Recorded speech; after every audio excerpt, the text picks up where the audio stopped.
Ё-мо, ушул шаардын жолдорундагы люктар жаман жүрөккө тийди деп кой. Түшпөй айдайын десең өзүнчө эле квест болуп кетет, блин. Игра в кальмары биякта өзүнчө эле отдыхает болуп калат да, ё-моё. Чисто на выживание айдап калдыкпы.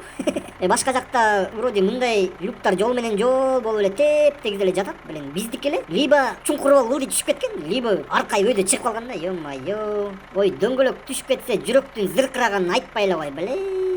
Бадырак, сенде эмне машина? Ходовка не страдает моундай люктардан сенки? Ой, айтпа коп, мен дагы машинамды аяйм деп ары бери буйтап жүрүп, ой, күндө көчүп тердейт дейсиң. Бизде эле люктар эмнеге ушинтип калат дейт. Так жооп таппайм, ишенесиңби? Ушул люктар боюнча бизди көрүп отургандардан сурап көрөлүчү, эмне дейт болду экен. Кана, боюңарды айткылачы.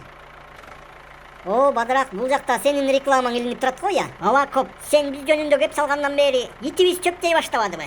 Болсун, мындай жакшы продуктты колдош керек, тем более Кыргызстандан чыгып аткандан кийин дагы кайрылып тургула. Баке, компанияңар өнүп өсүп, дүйнөнү дүңгүрөткөн брендтерге айлангыла, Айтканың келсин коп. Ой, малатсы, блин, ушундай движение кылган адамдарды жаман колдойм да. Давайте, кыргызстандыктар, ушинтип бири-бирибизге жөлөк таяк болуп колдоп туралы, момундай кыйын учурда. Азыр заман ушундай.